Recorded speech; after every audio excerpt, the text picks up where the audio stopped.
हार्दिक अशा शुभेच्छा देतो. कृतिशील शिक्षक महाराष्ट्र अर्थात ऍक्टिव्ह टीचर्स महाराष्ट्र ATM आणि Nishank and society for education art and culture या दोघांच्या संयुक्त विद्यमाने आजच्या या महाराष्ट्र दिनाच्या औचित्य साधून आपण एक नवीन संकल्पना घेऊन येत आहोत. ती म्हणजे शिक्षण संवाद, लाईव्ह शिक्षण संवाद.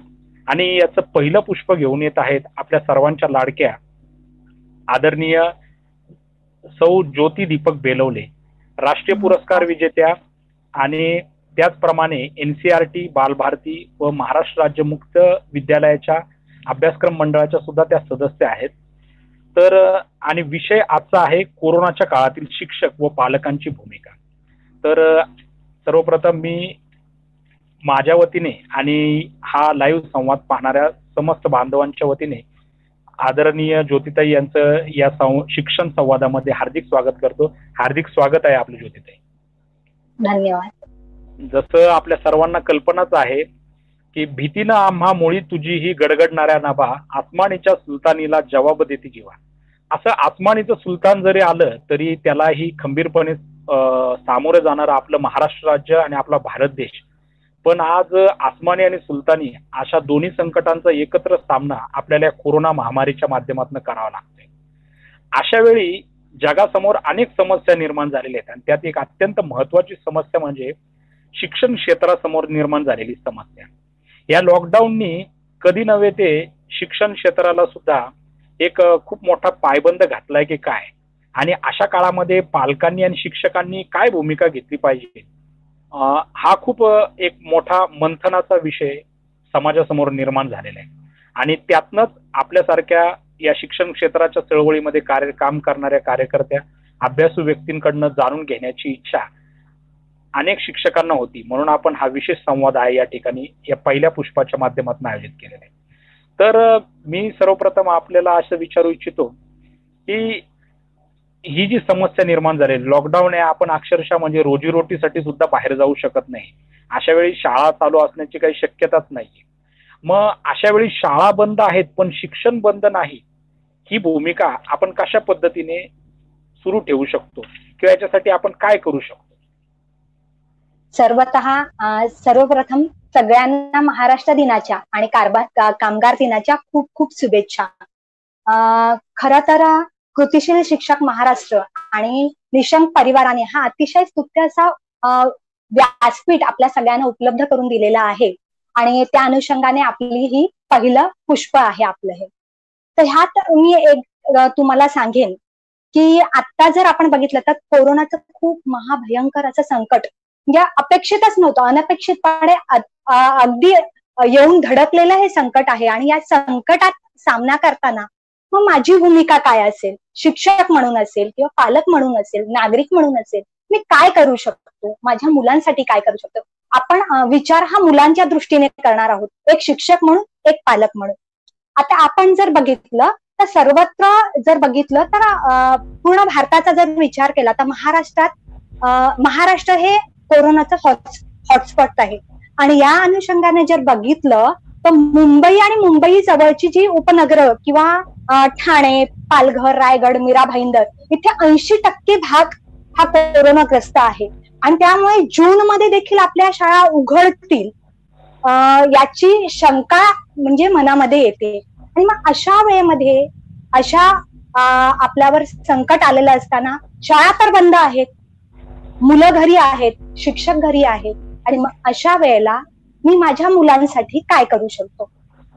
तर हे करत असताना मी तुम्हाला 2 टप्प्यांमध्ये सांगेल की काही ठिकाणी शहरांमध्ये सुशिक्षित पालक आहेत तर ते काय करू शकतात किंवा शिक्षक काय करू शकतो, पालक म्हणून काय करू शकतो. किंवा काही ग्रामीण भागांमध्ये अशी अवस्था आहे की जिथे फोनची पण रेंज नाही. मग अशा ठिकाणी आपण मुलांपर्यंत कसं आपल्याला पोहोचता येईल, जेवढं शक्य होईल तेवढा प्रयत्न आपण करायचा आहे. असं आपण काही सांगू शकत नाही की आपण 100% मुलांना न्याय देऊ शकतो, असं बिलकुल नाही. पण आपल्या सगळ्यांवर आलेलं हे मोठं संकट आहे आणि या संकटातून आपल्याला पुढे जायचंय. आणि पुढे जात असताना मी माझ्या मुलांसाठी काय करू शकते किंवा काय करू शकतो हे करत असताना प्रत्येकाची समस्या ही वेगळी आहे.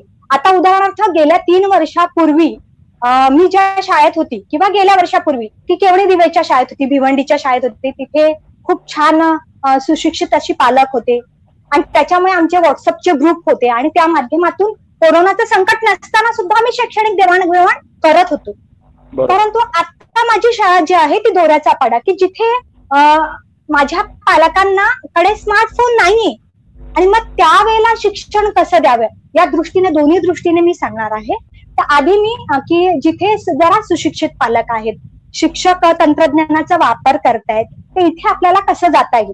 इथे मी पुन्हा एकदा सांगेल की प्रशासनाने खूप छान दखल याची घेतलेली आहे. प्रशासनाने खूप चांगलं पाऊल उचललेलं आहे की तंत्रज्ञानाच्या वापर करून विद्यार्थ्यांपर्यंत पोहोचण्यासाठी वेगवेगळ्या दीक्षा ऍप म्हणा किंवा वेगवेगळी चर्चासत्र त्यांनी आयोजित केलेली आहेत किंवा वेगवेगळे जे डाएटचे अधिकारी वगैरे आहेत यांनी किंवा शिक्षकांनी देखील, तंत्रस्नेही शिक्षकांनी देखील वेगवेगळ्या टेस्ट बनवलेल्या आहेत आणि ते ऑनलाईन टेस्ट, ऑफलाईन टेस्ट यांचा आपण वापर करतो. युट्यूब हे खूप चांगलं प्रभावी माध्यम आहे, पण युट्यूबचं माध्यम सिलेक्ट करताना पालकांनी किंवा शिक्षकांनी, आता समजा मला दिवस रात्र शिकवायचंय आणि मी जर सर्च केलं दिवस रात्र तर मला शेकडो व्हिडिओ तिथे दिसतात.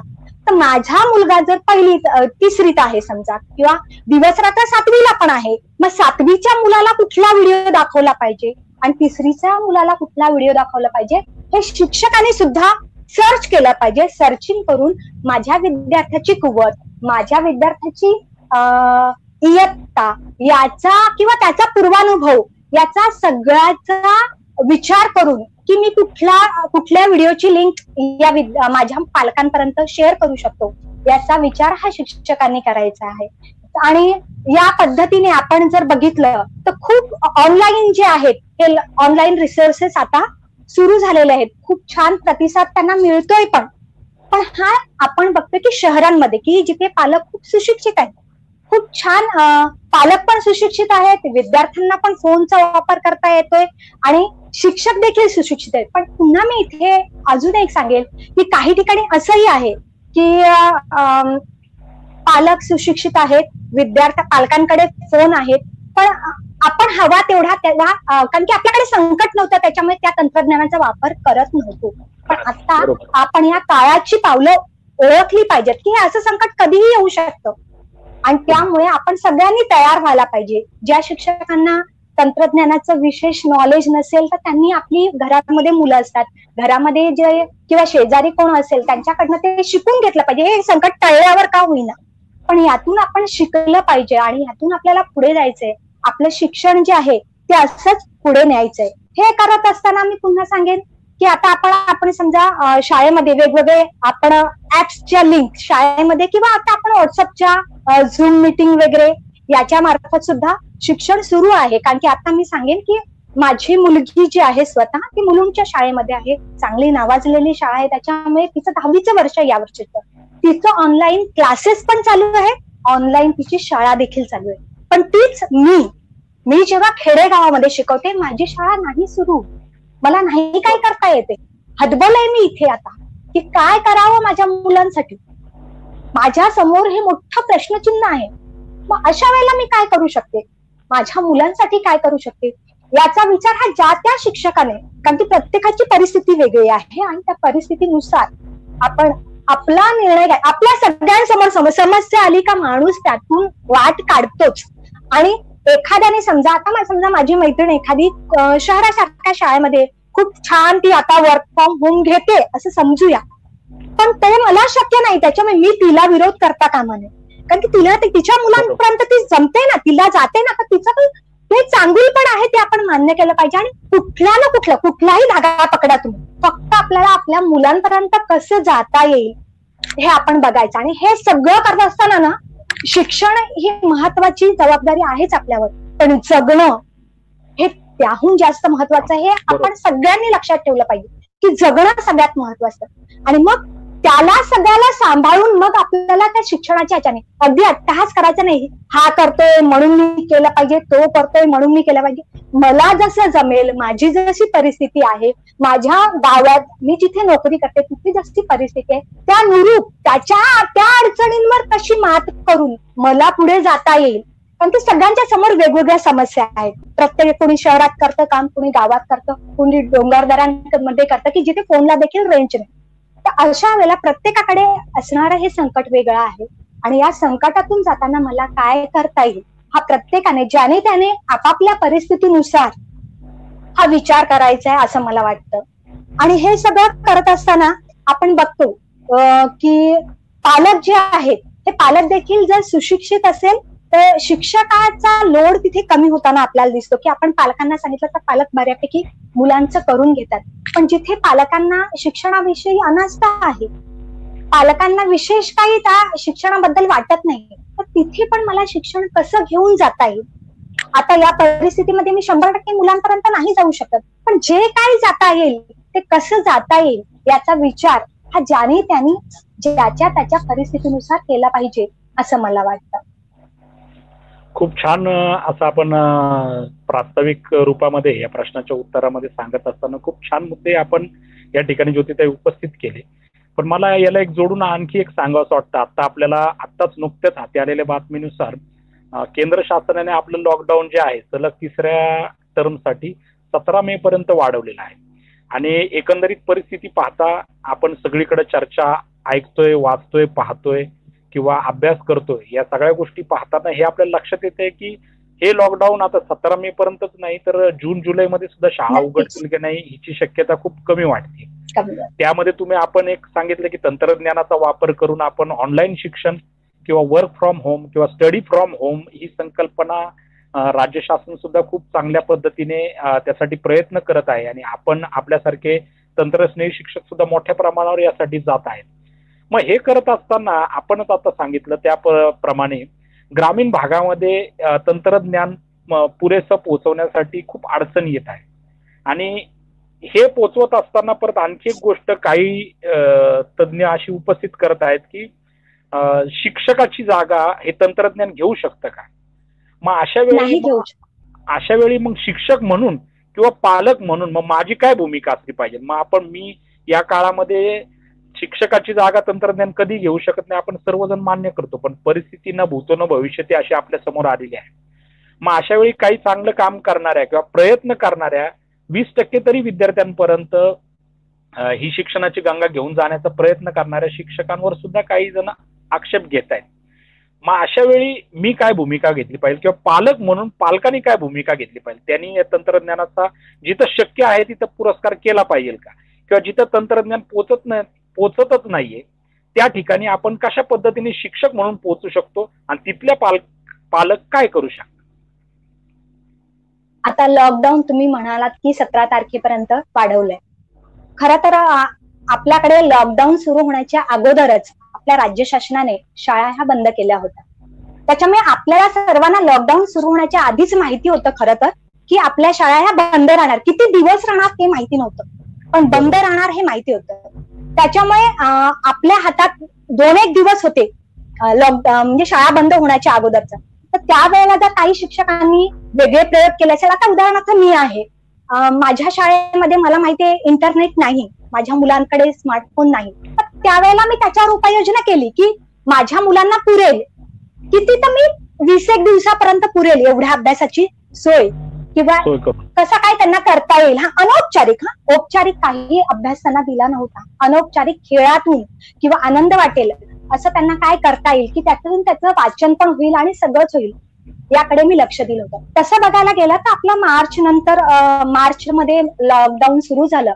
मार्चच्या काळामध्ये जर बघितलं तर आपला पोर्शन जो असतो अभ्यासक्रम हा बऱ्यापैकी संपलेला असतो आणि आपली सराव चालू असते आणि मार्च नंतर आपण संकलित मूल्यमापन जे असतं ते घेत असतो. त्याच्यामुळे आता परीक्षा तर रद्दच केली. त्याच्यामुळे खूप काही मुलांचं शैक्षणिक नुकसान झालंय असंही झालेलं नाहीये. या शैक्षणिक सत्रासंदर्भात म्हणजे जवळजवळ ती समस्या नाहीच आहे. म्हणजे दैवयोगाने शैक्षणिक सत्राच्या शेवटी आपल्याला या संकटाला सामोरं जावं लागतंय. ही आपल्या एक चांगली गोष्ट आहे, पण भविष्याचा वेध घेताना नक्कीच. पण जून मध्ये देखील आता मी म्हणते की जून मध्ये पण आपल्या शाळा सुरू होतील किंवा नाही याची शंका आहे मनामध्ये आणि ती असं वाटतं की जून मध्ये तर होणं मुश्किल दिसतंय एकंदर परिस्थिती बघता. कारण की ही परिस्थिती नियंत्रणात येण्यासाठी खूप काळ जावा लागेल.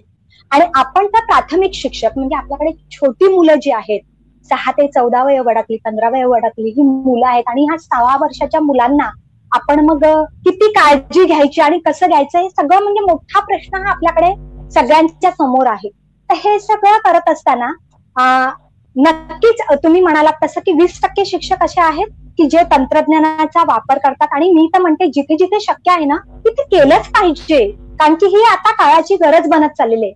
आता आम्ही शासनाला देखील असं एक सुचवू इच्छेन की आपण बघितलं की पुनर्रचित अभ्यासक्रम जेव्हा आले किंवा डीडी सह्याद्री किंवा दूरदर्शन, रेडिओ या हे विदाऊट इंटरनेट चालतात आणि हे जे शासकीय वाहिन्या ज्या आहेत हे खेडेगावांमध्ये सुद्धा असतात. म्हणजे मी माझ्या पालकांचं सांगते की ज्यांच्याकडे स्मार्टफोन नाहीये पण घरात टीव्ही आहे, तर या टीव्हीच्या माध्यमातून प्रत्येक विषयानुरूप, प्रत्येक इयत्तानुरूप मला असं काय नियोजन करता येईल का की जे विद्यार्थ्यांना मार्गदर्शन ऑनलाईन. नक्कीच तंत्रज्ञान ही शिक्षकांची जागा घेणार नाही, त्यात दुमत नाहीच, पण आपल्या समोर हे जे संकट आलंय अगदी हातावर हात बसून राहण्यापेक्षा यातून मला पुढे जायचंय तर मला काय करता येईल आणि त्यासाठी आपण सगळ्यांनी विचार करणं हे गरजेचं आहे.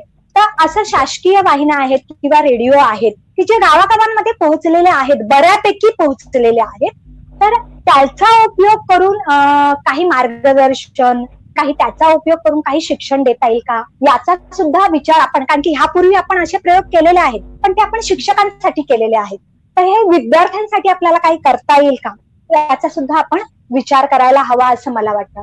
आणि हे करत असताना तंत्रज्ञानाचा वापर जिथे शक्य आहे ना तिथे म्हणजे केलाच पाहिजे असं मला वाटतं.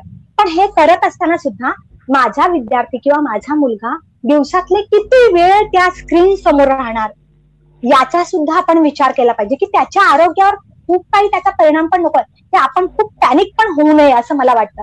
तर आपण पालकांशी संवाद साधून पालकांना सुद्धा सांगायचं की याला एवढा वेळच मोबाईल द्यायचा आहे किंवा एवढा वेळच त्यांनी तो अभ्यास करायचा आहे. आणि अभ्यास देताना पण ना आपण अशा स्वरूपात दिला पाहिजे तो. तंत्रज्ञानाचा वापर आपण करणारच आहोत. आता समजा आज माझ्याकडे 50 व्हॉट्सअप ग्रुप आहे, तिथे खूप छान माहिती टेक्नोसेवी शिक्षकांनी इयत्ता पहिलीसाठी शेअर केली, मला खूप आवडली. मग त्या सगळ्या पीडीएफ किंवा ते सगळे व्हिडिओ मी एकदम देणार आहे का? नाही, त्यातला एखादा व्हिडिओ, एखादी पीडीएफ की बाबा आता तू हे शब्द लिही किंवा या शब्दावरनं गोष्ट तयार कर, या पद्धतीमध्ये मुलाला किती वेळ मी किती अभ्यासात गुंतवावं. नुसतं लिखा पट्टी किंवा हेच अभ्यास नाही, हे पण आपण लक्षात घेतलं पाहिजे. तर त्याला कौशल्याच्या दृष्टीने किंवा त्या ज्ञानाचं उपयोजन कुठे तो करू शकेल का याच ठिकाणी सुद्धा आपण बघितलं पाहिजे. आताच मी तुम्हाला म्हटलं की लॉकडाऊनच्या अगोदर जवळजवळ 2 दिवस कोरोनाचे रुग्ण सापडले, वातावरण तापायला लागलं, आपल्याला थोडीशी शंका आलीच होती कारण की महानगरपालिकेचे शाळा सगळ्या बंद केल्या होत्या. म्हटलं काही दिवसात आता आपल्या जिल्हा परिषदेच्या शाळा बंद होणार आणि त्या दृष्टीने तयारी मी स्वतः तयार केली. आमच्या मुख्याध्यापिका शाळेच्या कासार मॅडम त्यांनी आणि माझ्याकडे सुद्धा पेपर येतात, वर्तमानपत्र, तर या वर्तमानपत्राचा खूप संग्रह माझ्याकडे होता. तर त्यातली कात्रणं मी घेऊन गेली मुलांना आणि मला खरंच म्हणजे माझी मुलं दीक्षा ऍप नाही वापरत. आता मी खरं सांगते, एकही माझ्या वर्गातला मुलगा दीक्षा ऍपचा वापर करत नाही कारण त्यांच्याकडे स्मार्टफोनच नाहीये. पण माझी मुलं आता कामात आहेत. मात्र कशी कामात आहेत तर मी काय केलं, तर आमच्या कासार मॅडम ज्या मुख्याध्यापिका आहेत, मी म्हटलं की त्यांनी त्यांच्याकडची पण कात्रणं दिली. मी मागून घेतली हट्टाने असं म्हटलं तरी चालेल की बाई मला द्या, मी करते त्याच्यावर काम. आणि मी माझ्या घरातली पण कात्रणं नेली आणि माझ्या मुलांना प्रत्येकाला एक असा संच दिले. जवळजवळ आता म्हणजे मला असं वाटतं कोरोना जेव्हा संपेल तेव्हा मी जाईन ना, आणि त्याच्यासाठी मी काय केलं, तर मी खेडेगावात काम करते, तर जाताना मी वह्या सुद्धा घेऊन गेले होते की कात्रणं त्यांनी चिटकवावी कशावर, कारण की वह्या आमच्या गावामध्ये मिळत नाही. तर त्या दृष्टीने मी सगळे प्रयत्न केले. मी माझ्या मुलांचा सगळा विचार करून वह्या दिलेल्या आहेत, फेविकॉल दिलेला आहे त्यांना, कैची दिलेली आहे आणि सगळं दिलेलं आहे आणि त्यांना कात्रणं दिलेली आहेत. त्यांना मी काय म्हटलं, ती कात्रणं तुम्ही कापायची, ती वाचायची, त्याच्यावर प्रश्न तयार करायचे, तुम्हाला वाटेल ते प्रश्न तयार करा. मग आता बघा, याच पद्धतीने तुम्ही जर बघितलं तर मी एक प्रथम बुक्सनी सुद्धा एक खूप छान उपक्रम खरा तर हाती घेतलेला आहे की मिस कॉल द्या आणि गोष्ट ऐका. आणि मग तिथे गोष्ट जी आहे ती अगदी मराठीतून पण आहे, हिंदीतून पण आहे, इंग्रजीतून पण आहे, म्हणजे वेगवेगळ्या भाषांमधनं इंग्रजी म्हणजे ह्या गोष्टी आहे. आणि गोष्टी अतिशय छोट्या छोट्या आणि मस्त मुलांना ऐकता येतील असं. नेटचा बिलकुल त्याला वापर नाही. आपला डब्बा फोन असतो ना, साधा फोन जो माझ्या पालकांकडे आहे ते सुद्धा, आणि मिस कॉल द्यायचा आहे, आपल्याला पैसे देखील लागत नाही. आणि तो नंबर मी इथे तुम्हाला दाखवू इच्छिते की हा जो नंबर आहे, हा फोन नंबर, ह्या फोन नंबरवर जर तुम्ही फोन केला तर तुमच्या मुलाला म्हणजे दिवसातून एकदा एक गोष्ट ऐकायला काहीच हरकत नाही. आणि मग ती गोष्ट ऐक, अगदी 3 ते 4 मिनिटाची गोष्ट आहे ती गोष्ट ऐक, आणि मग त्याच्यावर तुझ्या मनाने 5 प्रश्न तयार कर, किंवा त्या गोष्टीतले आज नाम लिही, उद्या त्यातले विशेषण लिही. म्हणजे या पद्धतीने प्रश्नांचं स्वरूप जे आहे ते मी दिलेलं आहे. आता याच पद्धतीने आपण नुसतं अभ्यासाच्या जर गोष्टी केल्या तर अभ्यासामध्ये सुद्धा मनोरंजन, AIL आर्ट इंटिग्रेटेड लर्निंग जे आहे ते आणलेलं आहे. की समजा छोटी मुलं आहेत, आता तुम्हाला इथे स्क्रीनवर दिसत असेल ए आहे, ए फॉर ऍपल. आता अल्फाबेट, याच पद्धतीने आपण मुळाक्षर, अंक, अक्षर म्हणजे आपण वेगवेगळ्या कल्पना वापरू शकतो. मी फक्त जस्ट पहिलं अल्फाबेट घेतलं ए. तर ए ने आता समजा ए घे आणि तुझ्या मनाने चित्र तयार कर. ए ने एखाद्याने घर तयार केलं, ए नेच एखाद्याने टोपी तयार केली. एखादा मुलगा जास्त हुशार असेल तर तो ए ने आणखीन जोकर, त्या टोपीलाच आणखीन पुढे एक्सटेन्शन त्याने दिलंय आणि जोकर तयार केले. इथे बघा ए ने त्याने मासा तयार केलाय, पाण्यात पोहतोय तो मासा दिसतोय. मी पेन्सिलने काढलंय, फक्त ए थोडस मी डार्क केलंय. तर ह्या पद्धतीने अभ्यास जो आहे तो, किंवा आता इथे बघा की ए घेतला आणि ए इथे दिसते ना मुलगी काढली, मुलगी. ए ने बघा पुढे जर बघितलं तर त्यांनी पतंग काढले, त्या पतंगाला पुढे जाऊन नाक, डोळे, कान, आणखीन काय काढायचं असेल ते पण काढू शकतात. ए ने इथे काहीतरी परीसारखं काढलंय त्यांनी. बरोबर. म्हणजे या पद्धतीने, म्हणजे नुसता ए हे जरी अल्फाबेट घेतला तर इथे अभ्यास पण झाला, कला पण आली, आणि मुलं आनंदाने हे करणार. हे करताना मुलं कंटाळ, त्यांना वाटत नाही हे अभ्यास आहे. म्हणजे मुलांना आर्ट हे आवडतं. तर ह्या पद्धतीने आता ए जे जसं मी आता तुम्हाला दाखवलं काही, तर या पद्धतीने आपण मग असं आणखीन काय देऊ शकतो त्या पद्धतीने आपण विचार करायचा आहे.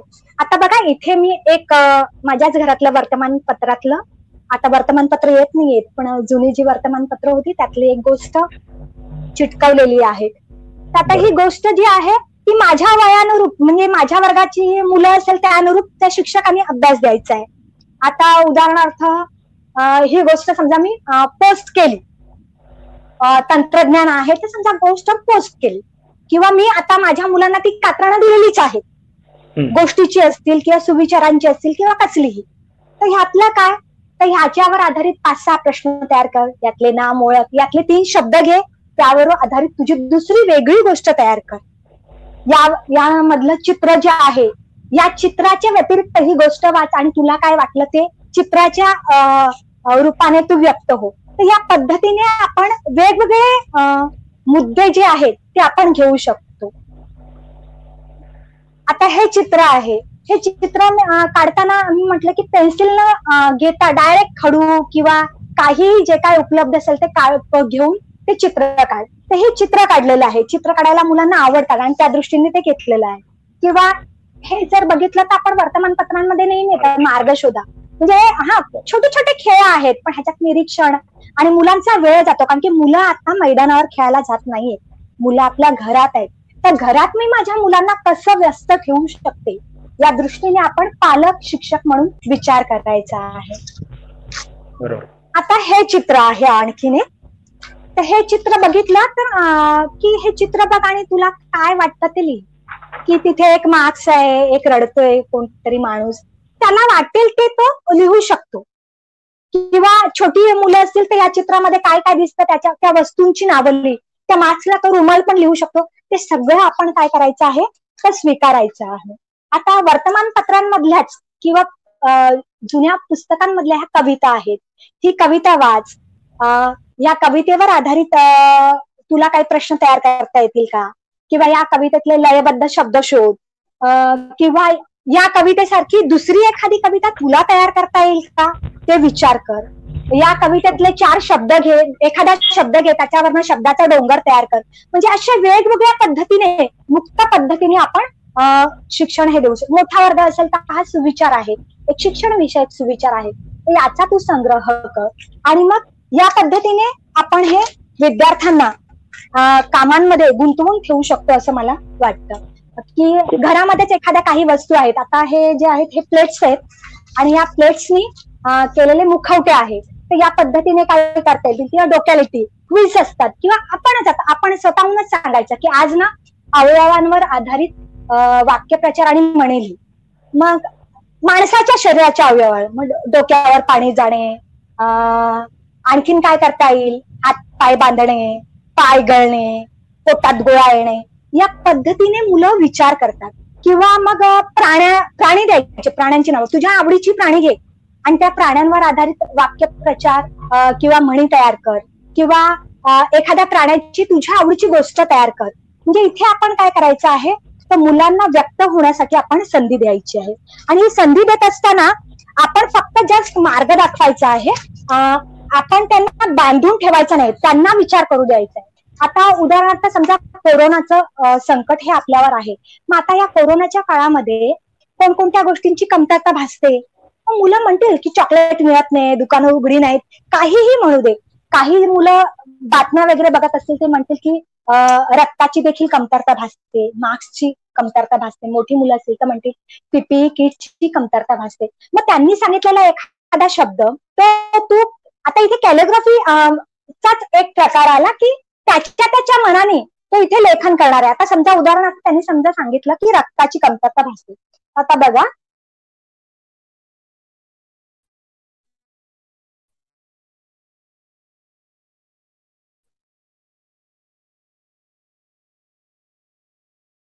मी लिहून दाखवते हा शब्द. आणि त्याला सांगायचं की घरात रंग असतील तर रंग घे, रंग नसेल तर कुंकवाचं पाणी घेतलं ना तरी सुद्धा आपल्याला काय करता येईल, तर रक्त. आणि हे रक्त ओघळलंय बघा खाली, म्हणजे ह्यातलं सौंदर्य जे आहे ना ओघळल्यामुळे जास्त. तर या पद्धतीने मुलांना काहीतरी वेगळा विचार करता येईल का, मुलं अशा पद्धतीने कृतीमध्ये गुंततील का, हा आपण सगळ्यांनी काय करायचं आहे तर विचार करायचा आहे. एखादं हे करताना, आता समजा माझ्या घरामध्ये हे 2 हत्ती आहेत, घरातल्याच वस्तू घेतल्यात मी, ज्याने त्यांनी आपल्या घराचा विचार करायचा आणि घरातला विचार करून पालकांनी मुलांना, पालकांसाठी की माझ्या घरामध्ये हे 2 हत्ती आहेत. मग मी त्यांना म्हटलं की या दोन्ही हत्तीचं निरीक्षण कर, यातला फरक आहे. मग मुलगा म्हणेल एक काळा आहे, एक जरा चॉकलेटी रंगाचा आहे. ही हत्तीचं पूर्ण, जर तुम्ही नीट बघितलं तर हत्तीचं पूर्ण कुटुंब आहे. मग या कुटुंबावरनं हत्तीच्या कुटुंबाची एखादी गोष्ट तयार कर, दोघांमधला फरक कर. किंवा तुरडाळ आणि मुगडाळ आहे माझ्या घरामध्ये, या दोघांमधला फरक सांग. म्हणजे फक्त पाठ्यपुस्तक म्हणजे अभ्यास नाही, तर तुम्हाला जे समोर दिसतंय हा खूप काही तुम्ही डोळसपणे निरीक्षण करायला सांगून मुलांना सांगू शकता. एकंदरीत आपण आतापर्यंत जे सांगितलं त्याच्यावरून माझ्या असं लक्षात येते की पाठ्यपुस्तकाच्या बाहेर आपण शिक्षण घेऊन गेलं पाहिजे. आणि शिक्षक आणि पालक म्हणून सुद्धा आपण आपल्या अभिव्यक्ती किंवा क्रिएटिव्हिटीला आपण सुद्धा वाव देऊन विद्यार्थ्यांची अभिव्यक्ती आपण त्याच्या विविध कलागुणांच्या माध्यमातून बाहेर काढली पाहिजे. खूप छान पद्धतीने आपण या सगळ्या गोष्टी, आर्ट इंटिग्रेटेड लर्निंगचा उपाय असेल किंवा तंत्रज्ञानाचा जास्त वापर न करता, किंवा जसं आपण सांगितलं की ऑन स्क्रीन टाइम विद्यार्थ्यांचा वाढतोय, त्याच्यातनं विविध समस्या सुद्धा निर्माण होत आहेत. म्हणजे विद्यार्थ्यांमध्ये चिडचिड सुद्धा वाढण्याचं प्रमाण, म्हणजे जे 20% विद्यार्थी तंत्रज्ञानाचा वापर करतात त्यांना ही समस्या येते. मग अशा वेळी आपण खूप छान पद्धतीने त्यांची जी ऊर्जा आहे तिला वेगळं कशा पद्धतीने देऊ शकतो हे सांगितलंय. जसं आपल्याला माहिती आहे की या कोरोनाच्या माध्यमातून, कोरोनाच्या या लॉकडाऊनमुळे पालकांना सुद्धा न भूतो न भविष्यती असा वेळ मिळालेल्या विद्यार्थ्यांबरोबर घालवायला. मग अशा वेळी एक म्हणजे शैक्षणिक सत्र जसं आपण पण सांगितलं की संपलेलं आहे, त्यामुळे या शैक्षणिक सत्राचं नाही, पुढच्या शैक्षणिक सत्राच्या काळासाठी आपल्याला निश्चितच काहीतरी उपाययोजना कराव्या लागतील. पण या मधल्या काळामध्ये पालक म्हणून आपण विद्यार्थ्यांचा एक सर्वांगीण विकास होण्याच्या दृष्टीने आपण आता बऱ्याचशा गोष्टी या ठिकाणी सांगितल्या. त्याचबरोबर पालक सुद्धा खूप वेळ आता घरात आहेत, विद्यार्थी सुद्धा जवळजवळ पूर्ण वेळ घरात आहे, मैदानावर सुद्धा त्यांना खेळायला जाता येत नाहीये, आपल्या मित्रांना भेटता येत नाहीये. मग अशा वेळी मानसिक आरोग्य त्यांचं टिकून ठेवण्यासाठी पालकांनी काय भूमिका घेतली पाहिजे आणि विद्यार्थ्यांनी कशा पद्धतीने म्हणजे कुठल्या गोष्टी केल्या तर त्यांचं मानसिक आरोग्य अधिक सुदृढ राहील आणि पालक कशा पद्धतीने जास्तीत जास्त चांगला सुसंवाद, आता आपण बऱ्याचशा गोष्टी बऱ्याचशा ऍक्टिव्हिटी आपल्या या संवादाच्या माध्यमातून सांगितल्या, तरी पण पालक अशी कुठली भूमिका घेऊ शकतील किंवा पालकांनी कशा पद्धतीने आपलं मानसिक आरोग्य किंवा मानसिक धैर्य या काळात टिकून ठेवलं पाहिजे आणि जेणेकरून भविष्यात विद्यार्थ्यांचा सर्वांगीण विकासासाठी सुद्धा त्याचा उपयोग आपल्याला होऊ शकतो.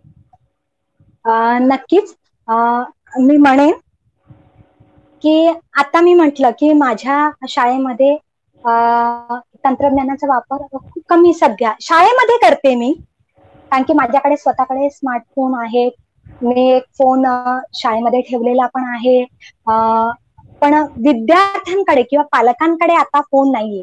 मग अशा वेळेला मी काय करते तर माझ्या पालकांशी व्हॉइस कॉल, साधा आपण मोबाईलवर जसं बोलतो आई बाबांशी वगैरे तसं साधा फोन करते आणि फोन करून पालकांना काय करायचं फक्त दिशा देण्याचं काम करते की तुम्ही हे करून हे ते पण जबरदस्ती करायची नाही तर, आणि मुलं आवडीने करतात की मग करतात. तर मग पालकांनी काय केलं पाहिजे तर घरातली काही छोटी मोठी कामं असतात की मुलं शिकतील का, जसं लसूण सोलणे, भाजी निवडणे, झाडून काढणे, लादी पुसणे, या गोष्टी शिकणं म्हणजे शिक्षणच आहे, हे सुद्धा आपण केलं पाहिजे किंवा जीवन शिक्षण आहे नक्कीच. आणि हे शिकवायचं आहे आपण, कारण की होतं काय तर आपण सगळेजण कामाच्या निमित्ताने बाहेर पडलेलो असतो आणि आपली मुलं घरी असतात आणि आपण संध्याकाळी जेव्हा जातो तेव्हा आपण थकलेलो असतो, आपण आपली आपली कामं घेतो, आपण करून घेतो, आपण मुलांकडनं जास्त अपेक्षा करत नाही. पण आता आपल्याकडे खूप वेळ आहे मुलांसाठी,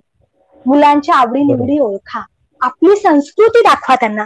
उदाहरणार्थ आता हे जर बघितलं तर हे अगदी आता मी दाखवतो तुम्हाला, हे बांबू आहे. अरे वा, छान, सुंदर. बांबू आहे आणि ह्याच्यावर केलेलं हे वारली पेंटिंग माझ्या मुलीने.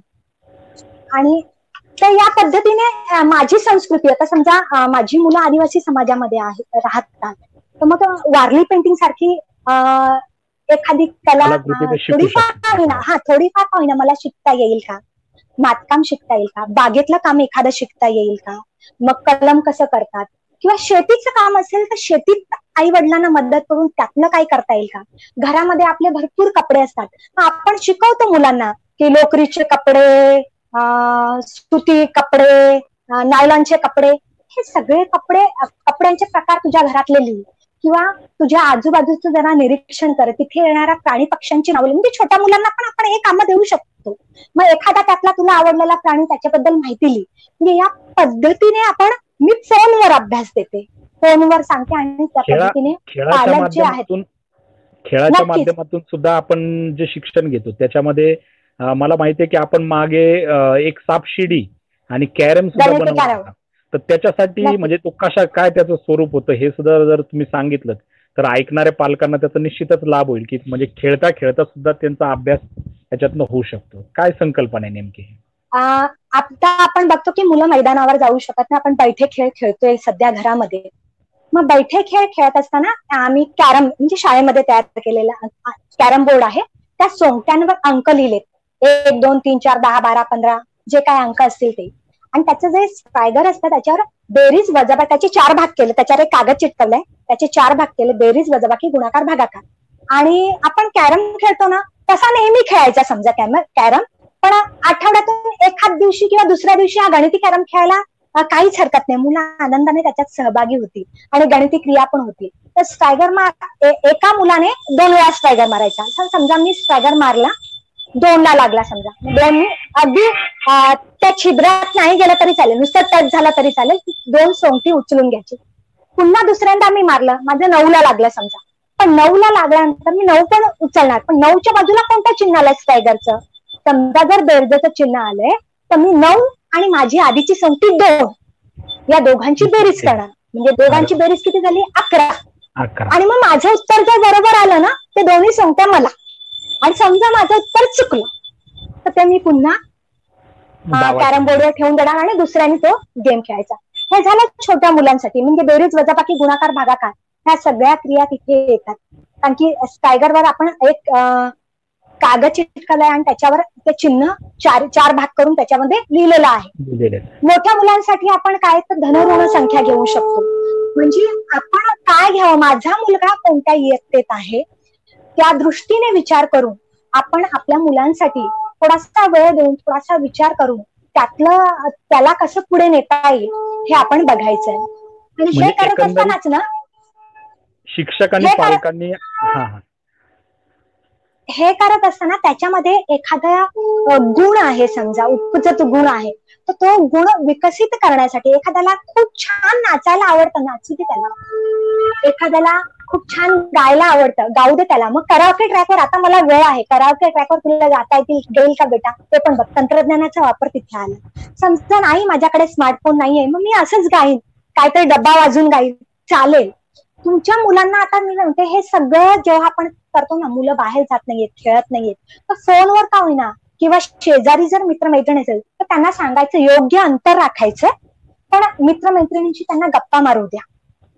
त्याच्यासाठी मित्रमैत्रिणीच्या घरी नाही. आता तुम्ही जर बघितलं तर शहरांमध्ये फार वाईट अवस्था आहे कोरोनामुळे, पण त्या मानाने गावची परिस्थिती बरी आहे. खेडेगावांमध्ये एवढं वातावरण नाहीये, तर त्याच्यामुळे त्याला मोकळं होऊ द्या आणि त्याच्यावर बंधन येणार नाही या पद्धतीने मुलांना हे करायचंय. आणि पालक म्हणून जेव्हा मी आहे ना, तेव्हा मला खूप टेन्शन आहे की मला घराचे हप्ते भरायचे, मला घर चालवायचंय, रोजीरोटी आता पैसे नाहीयेत, आणि त्याच्यामुळे मी टेन्शन मध्ये आहे. आणि मग मी ते सगळा राग कुठेतरी माझ्या मुलांवर काढतो. अजिबात असं घरातलं वातावरण जे आहे ते घरातलं वातावरण मला कसं जास्तीत जास्त आनंदी ठेवता येईल याचा प्रयत्न पालक म्हणून मी करायचंय. आता जर आपण बघितलं तर सगळे रेस्टॉरंट, सगळं अगदी वडापावची टपरी सुद्धा बंद आहे, पण दररोज वडापाव खाणारी मुलं आता मात्र घरचं पौष्टिक खातात. तर ह्याचा सुद्धा आपण विचार केला पाहिजे. तर ह्या पद्धतीने आपण ह्या आरोग्याच्या सवयी किंवा एखादा ध्यान म्हणा, की आपण योगासनं, खूप छोटी मुलं असेल तर योगासनं नाही शिकू शकत, पण मग त्यांना एका ठिकाणी शांत चित्ताने बसण्याची सवय, स्वच्छ हात धुण्याची सवय. माझ्या अक्षरशः मला पालकांनी फोन केला, मी जेव्हा फोन केला होता तेव्हा सांगितलं की मॅडम माझ्या मुलांनी मला शिकवलं की हात कसे धुवायचे. म्हणजे आपण जे शाळेमध्ये दाखवतो ना मुलांना हात कसे धुवायचे, म्हणजे मुलं खूप अनुकरण प्रिय असतात, ते खूप छान ग्रहण करतात आणि खूप छान त्याचा उपयोग करू शकतात. फक्त आपण तिथपर्यंत पोहोचला पाहिजे, त्यांना आपली भावना पोहोचवली पाहिजे. आणि ह्या सगळ्या गोष्टी ज्या आहेत या सगळ्या गोष्टी आपण एक डोळसपणे करायच्या आहेत. म्हणजे अगदी अभ्यास अभ्यास अभ्यास अभ्यास असं न करता अगदी सहजतेने की माझा मुलगा जर घरामध्ये राहणार तर तो टीव्ही समोर किती बसणार, तो खेळणार किती, अवांतर पुस्तकं पण वाचली पाहिजे. पुस्तकं नाही, रद्दी पेपर असेल तो वाचला तरी चालेल, तो वाचता येते का, किंवा बोलो सारखे ऍप आहे याच्यावर जर आपण बघितलं तर चित्ररूप गोष्टी, अतिशय छोट्या छोट्या गोष्टी, म्हणजे अगदी 5-6 चित्र आहेत आणि गोष्ट संपते. मग छोट्या छोट्या गोष्टी, या गोष्टी मला वाचता येईल का, किंवा स्टोरी व्ह्यूअर सारखे ऍप आहेत, याचा माझ्या मुलांसाठी मला वापर करून घेता येईल का, या सगळ्यांचा विचार जो आहे तो आपण करायचा आहे. आणि या पद्धतीने आपण जे आहेत ते मुलांना घडवायचं आहे. म्हणजे घरातली देखील छोटी मोठी कामं जी आहेत या कामामध्ये त्यांना सामावून घ्यायचंय. म्हणजे आपसुकच त्यांचा वेळ जो आहे हा त्याच्यामध्ये जाईल आणि आपसुक शिक्षण होईल. नक्कीच नक्कीच चांगल्या सवयी लागतील, चांगलं एक प्रकारची कुशलता म्हणतो आपण, ती कुशलता येईल त्याच्यामध्ये. घरातली कामं शिकेल, की आतापर्यंत घरातली कामं जी शिकला नव्हतात ती करता येईल. खेडेगावातल्या मुलांना बऱ्यापैकी कामं येतात, पण तरी सुद्धा ती सुद्धा कंटाळा करतात. मग जे त्याला जमत नाही, भाकरी करता येत नाही एखादीला, भाकरी करायला शिकेल. म्हणजे हे जीवन कौशल्य जे आहे ते हे कौशल्य विकसित करण्याची ही संधी आहे, असं आपण या कोरोनाकडे पाहिलं पाहिजे. की कधीही आपल्याला एवढा वेळ मिळाला नसता माझ्या मुलांसाठी, तर मी पालक म्हणून या वेळेचा सदुपयोग करेन आणि माझी मुलं सक्रिय, निरोगी आणि आनंदी कशी राहतील या दृष्टीने मी एक शिक्षक म्हणून, एक पालक म्हणून कसा विचार करेन हा विचार करणं गरजेचं आहे असं मला वाटतं. नक्कीच या ठिकाणी मला सुद्धा एक अनुभव या निमित्ताने एक शेअर करावा असा वाटतो. आता काही दिवसापूर्वी या कोरोनाच्या लॉकडाऊनच्या काळातच विविध आपल्या संपर्कातल्या व्यक्तींशी संपर्क करत असताना ग्रामीण म्हणजे असं इतर वेळी शहरी भागात राहणारे पण या हा. कोरोना लॉकडाऊनमुळे ग्रामीण भागात राहायला गेलेल्या एका पालकांबरोबर माझा संपर्क झाला. मग त्यांना विचारलं की काय चाललंय, तर त्यांनी साहजिक उत्तर दिलं की शेतातले कामं चालू आहे आणि शेतात एवढी कामं चालू आहे की त्यामुळं म्हणजे लॉकडाऊन असल्यासारखं काहीच वाटत नाही. वाटत. आणि त्यांनी विशेष मला या ठिकाणी सांगितलं की या काळामध्ये त्यांचा मुलगा सुद्धा त्यांच्याबरोबर दिवसभर शेतात असतो. नक्कीच. म्हणजे ज्या छान. गोष्टी ज्या शेतातल्या कामाविषयी त्यांनी फक्त पुस्तकातच वाचलं होतं अशी अनेक कामं तो स्वतः करतोय किंवा पाहतोय. म्हणजे हा एक कोरोनाचा एका अर्थाने आपण सकारात्मक उपयोग म्हणून सुद्धा या निमित्ताने म्हणू शकतो. आणि आपण नक्कीच. आपल्या या माध्यमातून खूप छान सांगितलं की खरंच ही जीवन कौशल्य जी आहेत ती शिकवण्यासाठी पालकांना या निमित्ताने खूप चांगली संधी मिळालेली आहे. आणि नक्की. पालक म्हणजे वेळ सुद्धा भरपूर मिळालेला आहे. आणि विद्यार्थी अनुकरण प्रिय असतात, मुलं अनुकरण प्रिय असतात, पालकांचं अनुकरणच ते करत असतात. आणि पालक ज्या पद्धतीच्या कृती करतील त्याच पद्धतीने मुलं सुद्धा करतात. आणि या कोरोनाने तर काही पालकांना सुद्धा मुलांनी शिकवलेलं, जसं आता आपणच सांगितलं नक्की. हात नक्की. धुणं. हात धुणं. तर खूप छान आपण या ठिकाणी सांगितलं. थोडासा एक वेगळा विषय मी म्हणजे वेगळ्या पद्धतीने संवाद पुढे नेत असताना मैं आपसे ये कहना चाहूंगा कि जैसे हम सब जानते हैं कि यह जो शिक्षण संवाद आज हमने आयोजित किया है यह कृतिशील शिक्षक Maharashtra, active teachers Maharashtra ATM और निशंक परिवार जो कि पूरे भारत भर में फैला हुआ है उनकी ओर से आयोजित किया गया है। और निशंक के माध्यम से पूरे देशवासी भी देश में भर से लोग आपको सुन रहे हैं और आपको देख रहे हैं। तो हिंदी में आप यही जानकारी ब्रीफ में 2 मिनट में आप कुछ अगर हिंदी में भी बताएंगे तो देश भर के जो हमारे अभिभावकों के माता पिता है उनको भी इसका लाभ होगा। देश भर के जो अध्यापक है उनको भी इस संवाद का लाभ होगा। जैसे हम सब जानते हैं महाराष्ट्र एक पुरोगामी राज्य है और पूरा देश आज महाराष्ट्र से हर बात में उम्मीद रखता है। तो इस बात भी महाराष्ट्र से बहुत सारी उम्मीदें हैं कि वह इस संकट के समय में कुछ नया लेकर आएंगे। तो देश भर के उन छात्रों को, उन अध्यापकों को, उनके माता पिताओं को आप क्या कहना चाहेंगे? एक्चुअली अभी देखा जाए तो इसी की वजह से कि सभी को पता चले, इसी की वजह से मैंने प्रैक्टिकली कुछ बातें करके ली यहाँ पे कि अगर मराठी में दिक्कत आती है तो देख के पता चल जाए। अब देखो हमें घर में अगर है हम लोग तो हमें हमारे बच्चों को क्रिएटिव बनाना है। तो क्रिएटिव बनाने के लिए हम लोग क्या कर सकते हैं?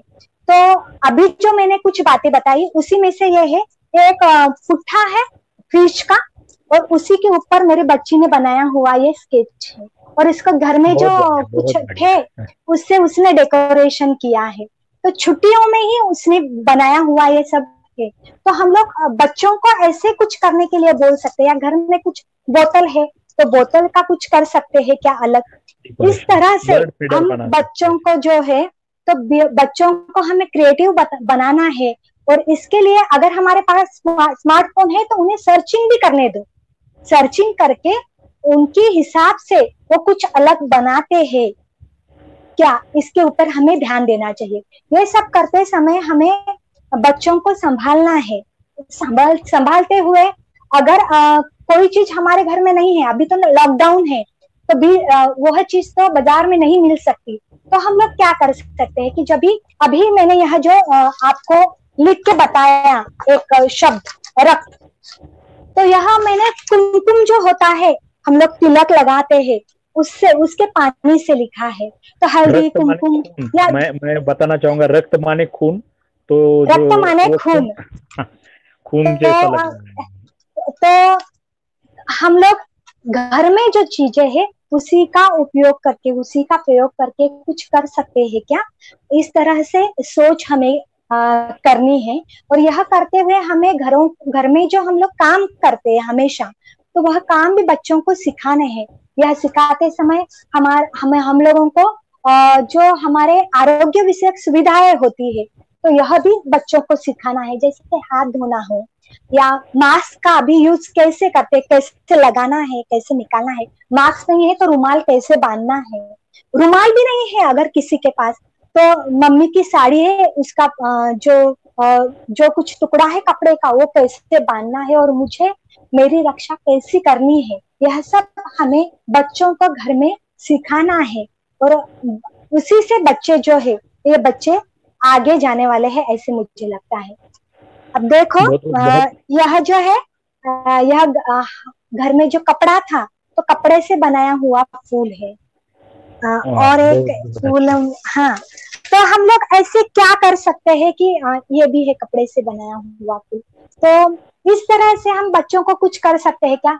यह फटा हुआ कपड़ा था और उसी से बच्चों ने ये फूल बनाया है, तो हम लोग ऐसे क्या कर सकते हैं कि जिससे मेरे बच्चे अब घर के बाहर तो नहीं जा सकते, टीवी के सामने हमें ज्यादा देर नहीं उनको रखना है, कार्टून देखना चाहिए, देखना चाहिए, लेकिन हमें मतलब कुछ सीमित समय के लिए उन्हें मोबाइल या टीवी के सामने रखना है। तो इस समय फिर मैं क्या कर सकती हूँ, अगर समझो मेरा बच्चा कार्टून देख रहा है और 1.5 घंटे हो गए फिर भी वह उठने का नाम नहीं लेता, तो मुझे ऐसे अभी उससे उठाना है तो मैं क्या बोलूं, जा बेटा पानी लेके आओ, तो वो उठेगा पानी लेके। मतलब यह मुझे सोचना है कि मुझे मेरे बच्चों को किस तरह से अभी आगे लेके जाना है। पूरे दिन वह घर में ही है तो घर में रह के वो अच्छी तरह कैसे खेले कूदे, ध्यान करे, गायन करे, नाच करे, कविताएं लिखे, ड्राइंग बनाए, उसको जो कुछ अच्छा लगे वह सब कुछ उसे करने दो। और इसी से उसका व्यायाम भी, अगर उड़ी मार कूदता है उसी से उसका व्यायाम भी हो जाएगा, क्योंकि वो खेलने के लिए मैदान में तो नहीं जा रहा है, तो उसको उसके फ्रेंड्स के साथ अगर बातें करनी है तो बातें करनी है, आप खुद होके उससे बातें करो, उससे पूछो और बातें करते समय उसकी निरीक्षण क्षमता कैसे बढ़ेगी, इसकी तरफ हमें ध्यान देना है और इस तरह हमें बच्चों को आगे लेके जाना है। बहुत अच्छा, आपने कुछ बहुत अच्छी बातें यहाँ पे जो देश भर के छात्र है या उनके माता पिता है या शिक्षक है उनको सुझाइए, घर में रहकर भी और बच्चों के साथ ज्यादा से ज्यादा वक्त बिता कर भी और मोबाइल और टीवी के ज्यादा यानी आगे ना बैठते हुए भी बहुत कुछ बातें हम बच्चों को इस माध्यम से सिखा सकते हैं, ये भी आपने बताया। और मैं और एक बार मैं एक और बात बताऊंगी कि जैसे ए से यह सब चित्र जो निकाले हैं, अब देखो आर्ट इंटीग्रेटेड लर्निंग, कला समेकित शिक्षण कह सकते हैं। हाँ, यह जो सब ए से बनाए हैं तो ऐसे ही किसी शब्द को लेकर हम लोग बना सकते हैं, जैसे BALL बॉल से कुछ चित्र बन सकता है, या फिर हिंदी का अक्षर है घर, तो घर से कुछ चित्र सोचने दो, बच्चों को करने दो, जैसे करे वैसे, लेकिन हाँ उनकी क्रिएटिविटी जो है उसको हमें बाहर लाना है और उसमें से हमें आगे जाना है। अगर वह घर से कुछ चित्र बनाता है तो उसे कहना है कि अभी ठीक है, तो इस घर में और क्या क्या है, उससे बातें करने हैं हमें, उस घर में की 3 चीजों की नाम लो, उस पे से कथा तैयार करो, उस कथा का शीर्षक दो उस कथे को, उससे तुम्हें क्या सीख मिली वो बताओ, कुछ भी, मतलब हम लोग सोचेंगे तो हजारों बातें हम बच्चों से कर सकते हैं। ऐसे मुझे बिल्कुल तो जहाँ पे हम लोग टेक्नो का वापर कर सकते हैं तो अवश्य हमें उसका वापर करना है, उसका प्रयोग करना है, लेकिन वह करते समय हमें ध्यान देना है कि हमें सिर्फ टेक्नो का भी यूज नहीं करना है, तो उसका वापर करके हमें आगे तो जाना है, लेकिन कितने समय कितना हम लोग बच्चों के ऊपर उसका बोझ डाल रहे हैं, यह भी देखने की। बच्चे जो है एक ही बात कर करके कंटाला आ जाता है उनको, तो थक जाते हैं, फिर उनको बोरिंग लगता है कि नहीं अभी ये अच्छा नहीं, अभी कुछ तो अलग चाहिए। तो अलग अलग सोच इसके लिए हमें बच्चों के लिए करनी चाहिए और बच्चों के साथ हमें बच्चों को आगे लेके जाना है। मैं सोचता हूँ बच्चों के साथ माता पिताओं के लिए भी उनकी क्रिएटिविटी बाहर लाने का ये बहुत सुनहरा अवसर कोरोना ने यानी हम उससे कुछ पॉजिटिव सोच रहे हैं, तो कोरोना ने ये हमें बहुत अच्छा अवसर दिया, इस माध्यम से दिया, ऐसा मैं सोच रहा हूँ। तो आपने बहुत अच्छी जानकारी दी और आपने कई सारे सुझाव यहाँ पे अभिभावकों के लिए और मैं शिक्षकों के एक लिए, माता। एक और सुझाव दूंगी प्लीज। हाँ, प्लीज प्लीज प्लीज। मेरी ये सुझाव शिक्षकों के लिए है कि शासन जो है तो हम लोगों से कुछ इंफॉर्मेशन लेता है, जैसे कितने बच्चे आपके दीक्षा ऐप यूज कर रहे हैं या ऑनलाइन वर्क फ्रॉम होम कर रहे हैं। तो मैं शिक्षकों को या अधिकारियों से यह विनती करूंगी कि कोई भी हम लोग जब ये इंफॉर्मेशन देते हैं तो यह सत्य इंफॉर्मेशन देनी चाहिए, बराबर, बड़ा चढ़ा झूठ कर नहीं बताना चाहिए, नहीं देना। क्योंकि ये हमारे ऊपर संकट है। अगर हम इसमें झूठ इंफॉर्मेशन देंगे तो हमारा सरकार उस आगे नहीं बढ़ सकता। मतलब आगे नहीं वह सोचेगा कि हाँ 50% तो सब ऑनलाइन कर रहे हैं तो हो जाएगा। हाँ, तो इसके लिए हमें यह सत्य जो है, यह सत्य कि अगर मेरे बच्चे नहीं कर रहे हैं तो मुझे बताना है कि मेरे बच्चे नहीं कर रहे।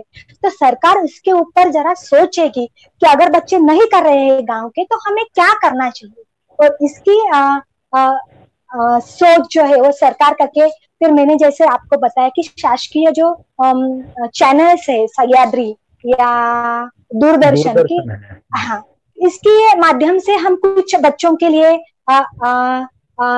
कुछ कर सकते हैं क्या, इसकी भी सोच हमें करनी चाहिए। क्योंकि जिनके पास स्मार्टफोन नहीं है फिर भी दूरदर्शन तो बहुत लोगों के पास होते हैं, यह हमने देखा है। तो इसका भी हमें मतलब ध्यान रखना है। बराबर है। जैसे जब ये स्मार्टफोन नहीं थे या इंटरनेट का ज्यादा इस्तेमाल नहीं होता था, तब हमारे महाराष्ट्र में जैसे बाल चित्रवाणी होती थी, जिसपे अलग अलग पाठ्यक्रम सिखाए जाते थे, इंटरैक्टिव, यानी उनकी शूटिंग करके वो जैसे आपके क्लासरूम में होता है उसी तरह से उन पाठ्यक्रमों का अध्यापन वहां पे किया जाता था। तो आपने ये बहुत अच्छा सुझाव दिया। और इस कोरोना इफेक्ट की वजह से अगर फिर से एक बार बाल चित्रवाणी को भी नव संजीवनी मिल जाती है तो हम सभी को, खासकर एक्चुअली बाल भारती ने भी हाँ वैसे स्टूडियो किया है, हाँ, तो कर सकते हैं। मतलब हाँ, इसके लिए मैंने सुझाव डाला है कि अगर यह भी प्रयोग करके देख लेते हैं, क्योंकि हम लोग देखते हैं कि टेक्नो जो है वह शिक्षकों की जगह तो नहीं ले सकता, लेकिन हाथ पे हाथ लेकर बैठने से तो अच्छा है कुछ तो करें। तो इसकी वजह से हमें हाँ कुछ तो कोशिश करें, और हमें कोशिश करनी है सभी को। सभी के समस्याएं अलग अलग है, जब अगर सभी शिक्षक है तो भी सभी के सामने की समस्याएं अलग है। तो मेरी समस्या जो है, यह समस्या निराकरण करने के लिए मुझे क्या करना चाहिए, और इस तरह से मैं सोचेंगे तो हल है उसके पास, बिल्कुल है। ऐसा कोई भी सवाल नहीं जिसका हल नहीं होता। तो हमें सोचना है कि मुझे किस तरह से जाना है, और इस तरह से जाके हमें इस कोरोना पे मात करनी है और बच्चों को आगे लेके जाना है। अच्छा, बहुत बहुत शुक्रिया। मैं आपका बहुत बहुत शुक्रिया अदा करता हूँ।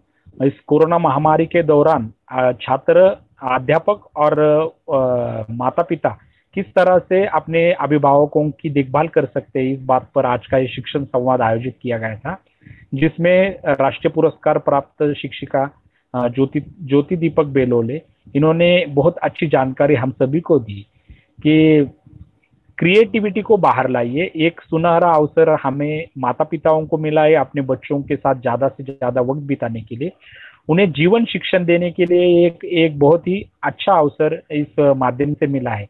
इतनी बड़ी अवधि हमें आगे पीछे कभी मिली भी नहीं थी और शायद आगे कभी मिले या ना मिले। तंत्रज्ञान या टेक्नोलॉजी का इस्तेमाल जरूर कीजिए, लेकिन वो इस्तेमाल करते वक्त आप उस पर अपना कंट्रोल रखिए। जहाँ पे टेक्नोलॉजी का अभाव है उस जगह पर भी हम जैसे वॉइस कॉल से, हाँ, वॉइस कॉल से हम उनसे, स्टूडेंट से संपर्क कर सकते अध्यापक, और उनके यानी स्कूल बंद होते हुए भी उनकी शिक्षा बंद नहीं होने देनी है हमें। तो इस माध्यम से, इस तरह से कई सारे सुझाव और कई सारी अच्छी बातें आज के शिक्षक संवाद में ज्योति दीपक बेलोले जी ने हम सबको बताई है।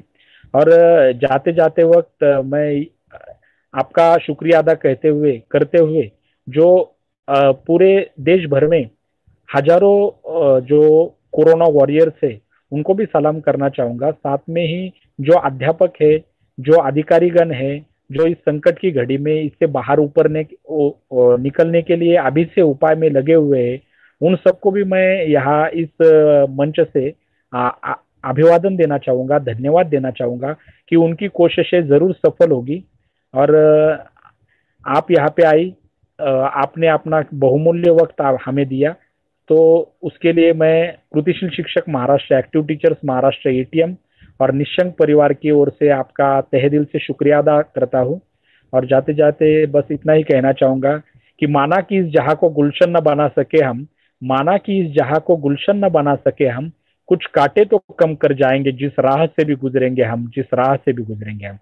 मुझे मालूम है कि तंत्रज्ञान या टेक्नोलॉजी का इस्तेमाल करके पूरे जहां को हम गुलशन तो बना नहीं सकते, लेकिन कुछ कांटे कम कर जरूर हम करेंगे और छात्रों को एक अच्छा सुनहरा भविष्य देने की कोशिश हम इसके माध्यम से जरूर करेंगे।